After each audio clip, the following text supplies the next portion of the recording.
Hello नमस्कार आदाब सलाम सत श्री अकाल। केम छो कस्से काय केरो हाल है के नाची यहाँ सब कैसन वानी हाउ आर यू, कैसे हैं आप लोग, केमो नाचो मनक्काम खम्मा गणी हुकुम केमती अच्छंती की खबर। उम्मीद करता हूँ कि आप लोग बहुत अच्छे होंगे, स्वस्थ होंगे और आपका समय बहुत मज़े में बीत रहा होगा।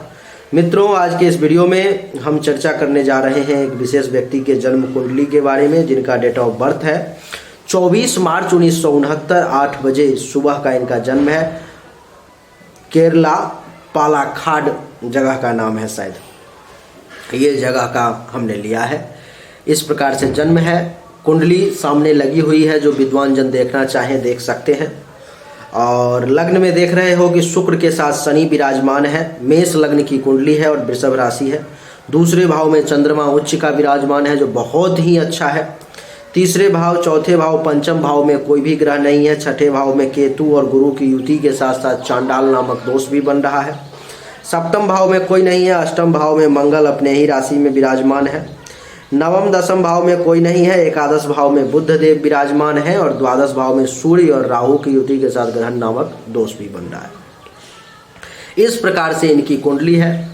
क्या फलादेश होगा, कैसे क्या फल जिंदगी में इनको घटित होगा, उन सभी विषय के बारे में आज के इस वीडियो में जो है सो चर्चा करने वाले हैं। आइए चर्चा को आगे बढ़ाते हैं।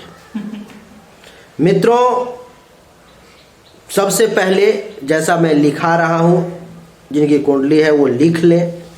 उन्होंने ऑडियो रिकॉर्ड करके भेजा था कि इस प्रकार से लिखवा देना आप, तो ठीक है लिखो आप।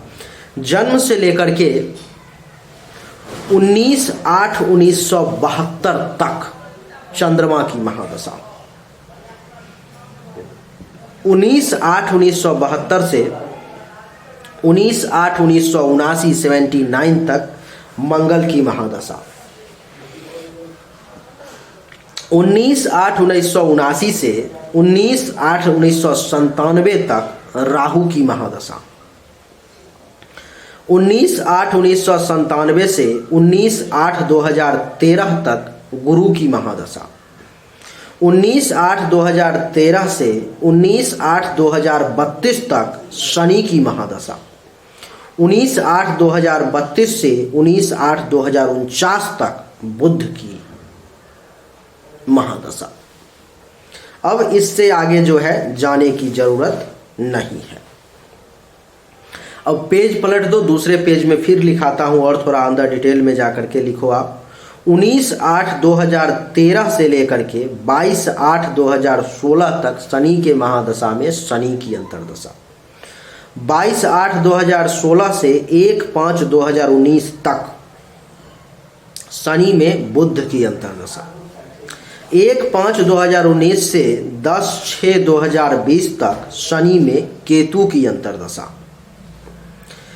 10/6/2020 से 10/8/2023 तक जो समय रहेगा वो शनि में शुक्र की अंतर्दशा, 10/8/2023 से लेकर के 22/7/2024 तक शनि में सूर्य की अंतर्दशा, 22/7/2024 से 22 फरवरी 2026 तक शनि में चंद्रमा की अंतर्दशा, 22 फरवरी 2026 से 1/4/2027 तक शनि में मंगल की अंतर्दशा, 1/4/2027 से 7 फरवरी 2030 तक शनि में राहु की अंतर्दशा, 7 फरवरी 2030 से 19/8/2032 तक शनि में गुरु की अंतर्दशा। आगे लिखो, 19/8/2032 से लेकर के 16/1/2035 तक बुध में बुध की अंतर्दशा, 16/1/2035 से 13 जनवरी 2036 तक बुध में केतु की अंतर्दशा, 13 जनवरी 2036 से 13/11/2038 तक बुध में शुक्र की अंतर्दशा, 13/11/2038 से 19/9/2039 तक बुध में सूर्य की अंतर्दशा, 19/9/2039 से 19 फरवरी 2041 तक बुध में चंद्रमा की अंतर्दशा, 19 फरवरी 2041 से 16 फरवरी 2042 तक बुध में मंगल की अंतर्दशा, 16 फरवरी 2042 से 4/9/2044 तक बुध में राहु की अंतर्दशा, 4/9/2044 से 10/12/2046 तक बुध में गुरु की अंतर्दशा 10/12/2046 से 19/8/2049 तक। बुध में शनि की अंतर्दशा, और थोड़ा सा बढ़ जाता हूँ आगे, लिख लो। अब इससे आगे बढ़ने की जरूरत बिल्कुल भी नहीं है, क्योंकि यही पर्याप्त है। अब आपने महादशा लिख लिया, अंतर्दशा लिख लिया, कौन से ग्रह किस समय से किस समय तक रहेंगे ये लिख लिया, सब कुछ समझ में आ गया आपको। अब मैं फलादेश करता हूँ, और जो ग्रह जिस समय में है शुरू से लेके फलादेश मैच करना। जब आपका जन्म हुआ उसके 10 साल के बाद से फलादेश मैच करना, और फिर एक एक करके फल आपको मिलता चला जाएगा। चर्चा सूर्य से आरंभ करते हैं। सूर्य इस कुंडली के द्वादश भाव में 9 डिग्री पर में 12वें घर में बैठे हुए हैं। भृगु क्या कहते हैं, उसके बाद मेरा क्या मत है, दोनों मैं आपको बताता हूँ। पहले भृगु का मत बताता हूँ, सुन लो।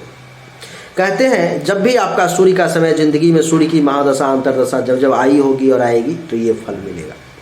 जिस व्यक्ति का मीन का सूर्य लग्न से 12वें स्थान में हो, वह मनुष्य विद्या स्थान में सूर्य के समय में कमी पाने वाला तथा आँख से संबंधित परेशानी पाने वाला, बुद्धि के द्वारा अन्य स्थान पर अपना प्रभाव जमाने वाला, चिंतन करने वाला तथा अधिक खर्च करने वाला होता है।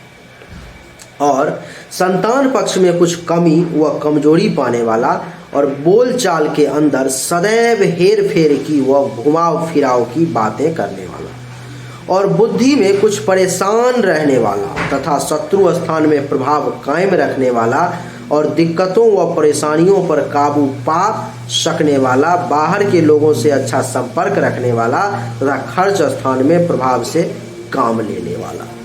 ये भृगु का कहना है। और मेरा मत क्या है, मेरा मत ये है कि जब जब सूर्य का समय जिंदगी में आएगा तो आपका खर्चा बढ़ जाएगा, धन हानि होने लगेगा, आंख से संबंधित परेशानी आएगी, पाँव में चोट लगने का योग बन जाएगा, संतान का सुख उस समय में कम मिलेगा, विद्या बुद्धि का प्रयोग कम कर पाओगे, पेट से संबंधित परेशानी रहेगी, अचानक से धन हानि हो जाएगा, दुश्मन ज़्यादा परेशान करेगा, कर्ज वगैरह भी ले सकते हो, टेंशन तनाव का योग रहेगा, और केस मुकदमा भी हो सकता है अगर सावधान नहीं रहोगे तो। ये मेरा मत है सूर्य के समय। सूर्य का जब जब समय आए तो ओम आदित्याय नमः मंत्र का 10 माला दैनिक रूप से जाप करना शुरू कर दोगे। किसी भी बढ़िया विद्वान के द्वारा संकल्प करवा करके आपका कल्याण होना शुरू हो जाएगा। सूर्य के बाद चंद्रमा की चर्चा करते हैं। चंद्रमा इस कुंडली में अकेला एक ऐसा ग्रह है जो सब पर भारी है। 18 डिग्री पर में चंद्रमा अगर जवानी में आ जाता, जैसे बचपन में निकल गया, जवानी में अगर आ जाता तो भाग्य पलट के रख देता। 18 डिग्री पर में चंद्रमा उच्च का वृषभ राशि में बैठा हुआ है। अब इस पर में देख लो कि भृगु ऋषि क्या कहते हैं। कहते हैं जिस व्यक्ति का वृषभ का चंद्र लग्न से दूसरे स्थान में हो, वह मनुष्य सुखपूर्वक विशेष धन पाने वाला होता है। कब? तो चंद्रमा के समय में। मकान जायदाद की संचित शक्ति पाने वाला, और कुटुंब की वृद्धि पाने वाला, सुख की प्राप्ति करने वाला, एकत्रित महान धन शक्ति के भंडार का योग पाने वाला, किंतु उस भंडार के मुताबिक सुख न प्राप्त कर सकने वाला, और धन की शक्ति से मन में मगन रहने वाला, किंतु मन पर कुछ बंधन महसूस करने वाला, और मनोयोग की ताकत से धन की वृद्धि सफलता से पाने वाला, और जीवन की दिनचर्या में कुछ कमी व अशांति का योग पाने वाला, व माता पक्ष में कुछ बंधन व कुछ वृद्धि पाने वाला होता है। ऐसा भृगु का मत है। मेरा क्या मत है अब वो सुन लो।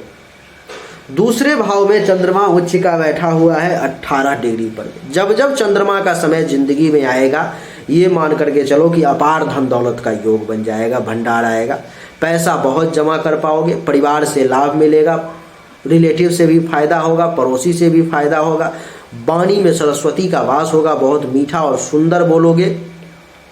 चंद्रमा की 7वीं दृष्टि जो है सो अष्टम भाव पर में विदेश से भी कुछ धन लाभ का योग बन जाएगा। अचानक से धन लाभ का योग बनेगा, अचानक से बिगड़ा हुआ काम बनने लगेगा, और छोटी मोटी यात्राएं भी बहुत होंगी। मकान बनने का योग बनेगा, जमीन खरीदने का योग बनेगा, अचल संपत्ति प्राप्ति का योग बनेगा, माता से सुख का योग बनेगा, सुख में वृद्धि का योग बनेगा। हर तरफ से चंद्रमा आपको अन्न धन से भर देगा।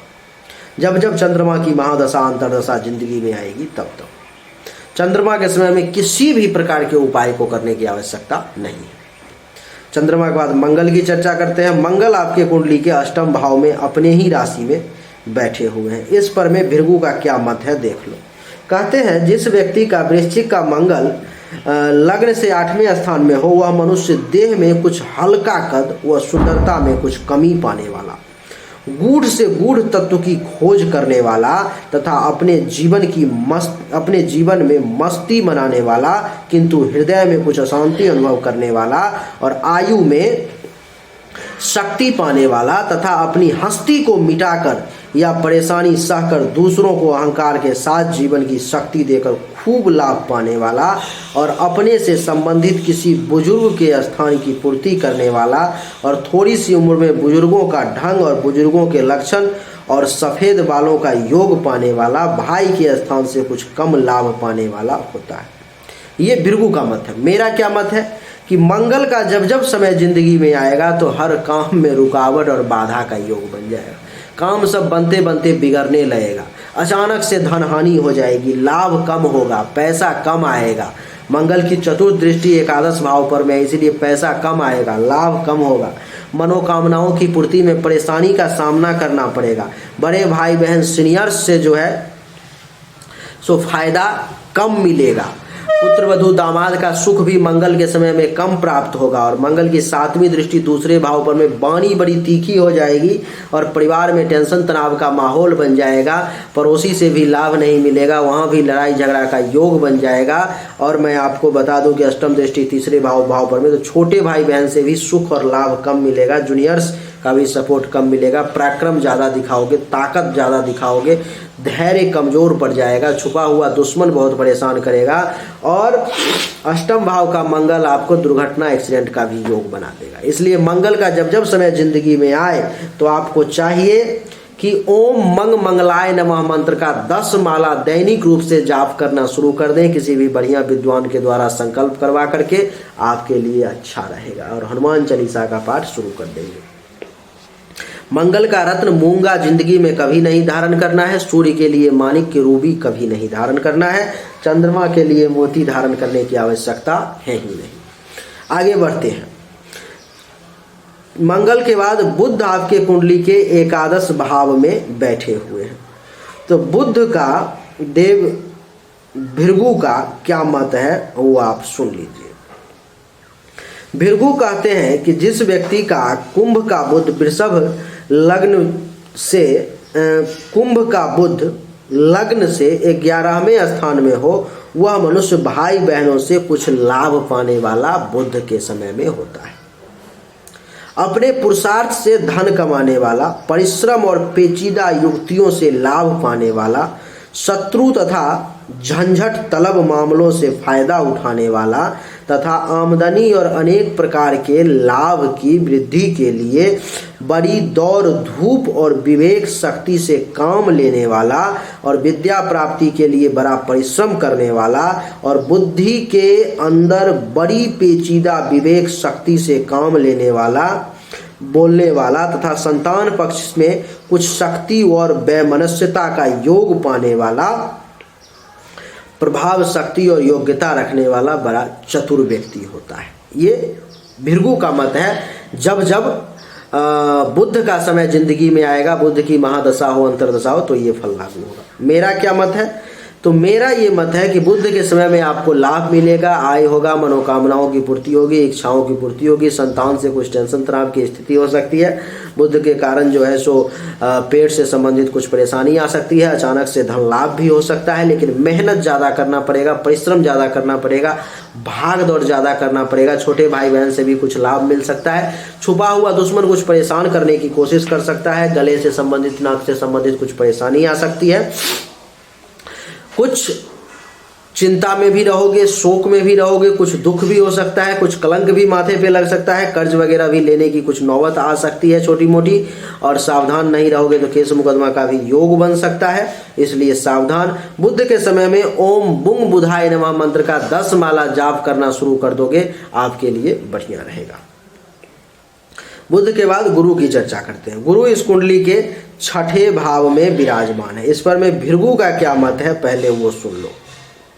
भृगु कहते हैं कि जिस व्यक्ति का कन्या का गुरु लग्न से छठे स्थान में हो, वह मनुष्य अपने भाग्य में कुछ कमजोरी पाने वाला, यश में कमी पाने वाला, धर्म के संबंध में कुछ कमजोरी पाने वाला और खर्च की संचालन शक्ति में कुछ परतंत्रता या बंधन पाने वाला और भाग्योदय के संबंध में बड़ी बड़ी परेशानियों के द्वारा बहुत सी रुकावटों के बाद उन्नति का मार्ग अन्य स्थानों के संपर्क से प्राप्त करने वाला और पिता के स्थान के संबंध से लापरवाही रखने वाला तथा राज समाज की भी परवाह न करने वाला और धन जोड़ने की चेष्टा हृदय की शक्ति से व भाग्य की शक्ति से व खर्च रोकने की शक्ति से करने वाला तथा शत्रु स्थान में अपना कुछ वर्चस्व जमाने वाला और पेचीदा चाल चलने वाला होता है।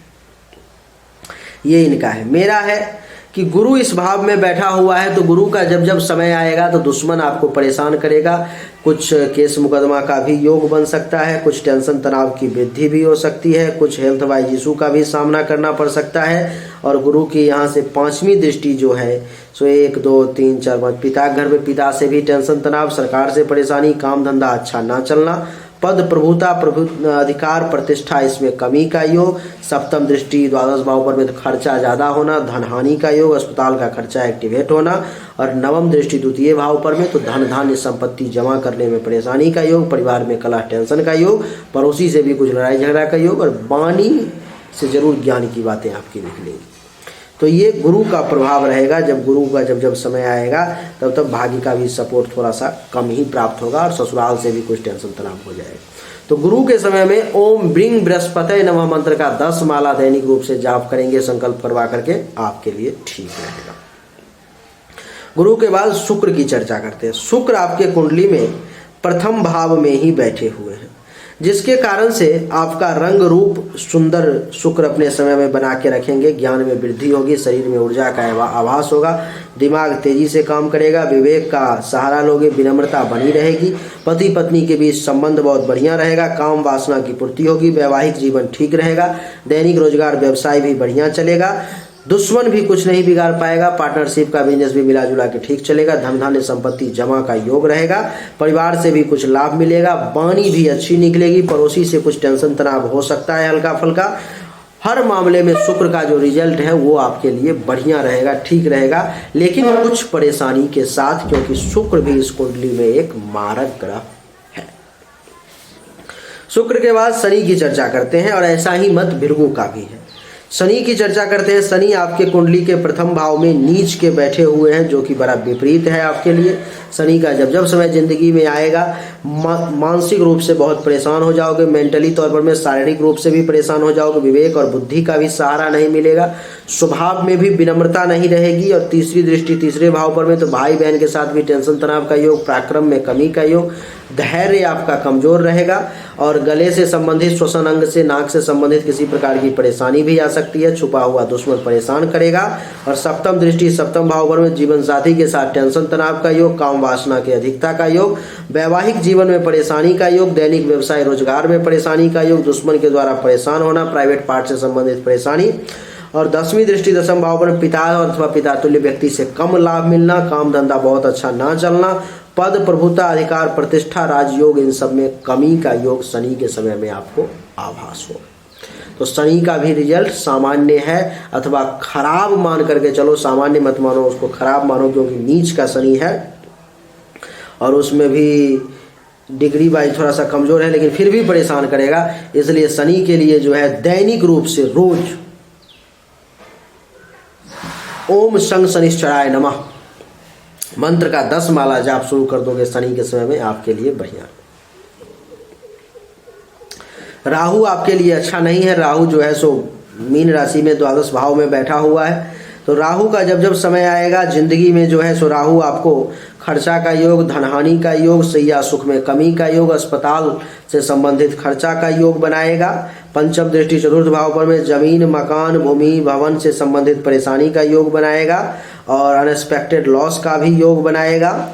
सुख में कमी का योग बनाएगा। छठे भाव पे सप्तम दृष्टि, दुश्मन के द्वारा परेशान किया जाना, चिंता में रहना, हेल्थ वाइज इशू, कर्ज होना, केस मुकदमा का योग, पेट से संबंधित परेशानी का योग, कलंक का योग, शोक और दुख का भी योग राहु बनाएगा। राहु की नौवीं दृष्टि अष्टम भाव पर में तो अचानक से धनहानि का योग, दुर्घटना का योग और बनते बनते काम के बिगड़ने का योग भी राहु बनाएगा।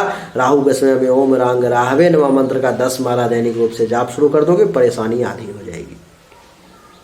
राहु के बाद केतु का भी कुछ हाल ऐसा ही है, छठे भाव में बैठा हुआ है तो दुश्मन परेशान करेगा, चिंता में रहोगे, हेल्थ वाइज इशू, कर्ज में जाने का योग, केस मुकदमा का योग, पेट से संबंधित परेशानी का योग, कलंक लगने का योग, शोक और दुख के प्राप्ति का योग।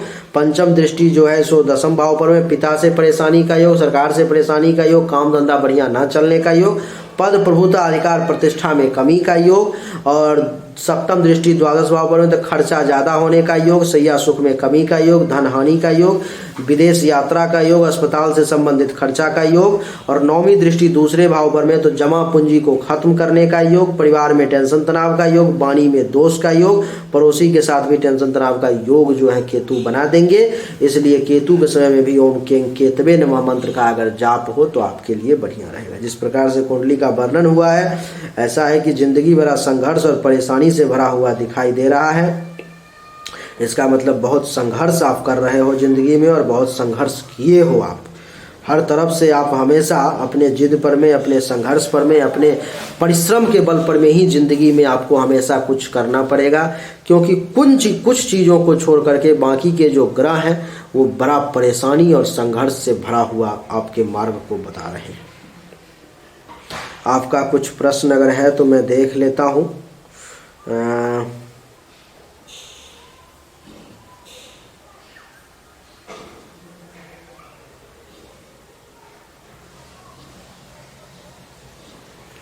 हस्तरेखा देखने की ज़रूरत नहीं है, क्योंकि हस्तरेखा का फिर अलग चार्ज लग जाएगा, तो उसके लिए उसको देखने की ज़रूरत नहीं है। कुंडली से मैंने आपको सारी बातें बता दी है। पोस्ट ग्रेजुएशन वन सन स्टडी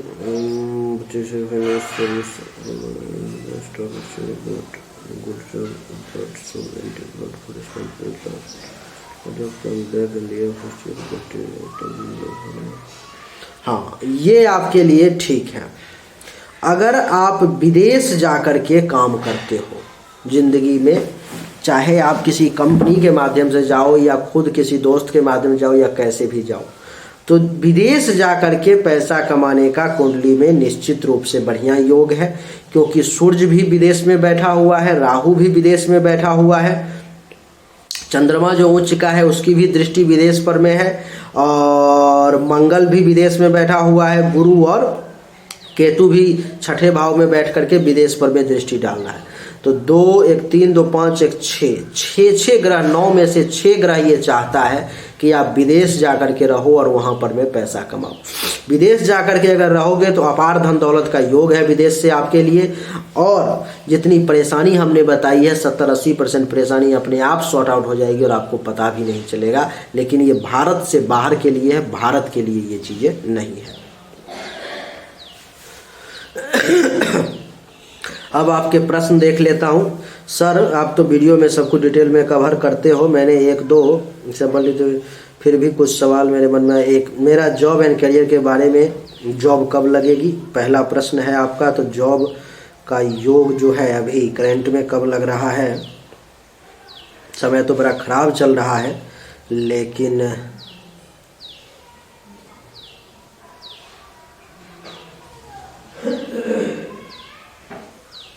जॉब अब लग जाएगी, बहुत जल्द लग जाएगी। 20 जनवरी को राहु खत्म हुआ है तो जॉब बहुत जल्द लग जाएगी। लेकिन शनि के मंत्र का 10 माला दैनिक रूप से संकल्प करवा के जाप करो।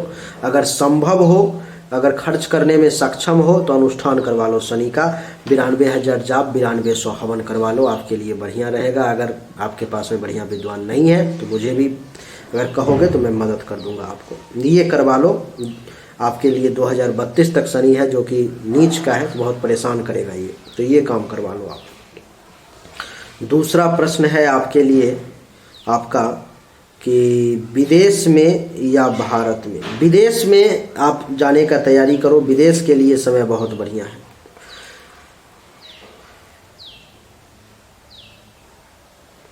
क्या करना होगा बहुत जल्दी जॉब मिलने के लिए शीघ्र अतिशीघ्र उपाय मैंने आपको बता दिया। ओम शं शनिश्चराय नमः मंत्र का 10 माला खुद से जाप दैनिक रूप से रात में सोने से पहले, और पंडित के द्वारा 92,000 जाप और 9200 हवन, तभी जाकर के आपका समय ठीक रहेगा। विदेश में सेटल होने और जॉब मिलने का चांस सबसे ज़्यादा है, वहीं पर में आपका जीवन सुरक्षित है, नहीं तो भारत में तो संघर्ष से ही भरा हुआ है। लड़का का भविष्य थोड़ा बताइए, स्टडी और करियर संबंध नाउ ही, उसके लिए उसकी कुंडली देखूंगा, फिर उसके हिसाब से पूरी बताऊंगा। और अगला, पेंडेमिक की वजह से he is only playing online not serious in study, कुछ उपाय। उसकी कुंडली देख करके ही उसके बारे में पता चलेगा। मैं स्पिरिचुअल साधना कर रहा हूँ, मंत्र साधना गुरु से प्राप्त हुआ दीक्षा, बहुत बढ़िया है। गुरु से प्राप्त हुआ दीक्षा जो मंत्र है उसका जरूर एक माला कम से कम डेली जाप करना चाहिए, आपके लिए बहुत बढ़िया है।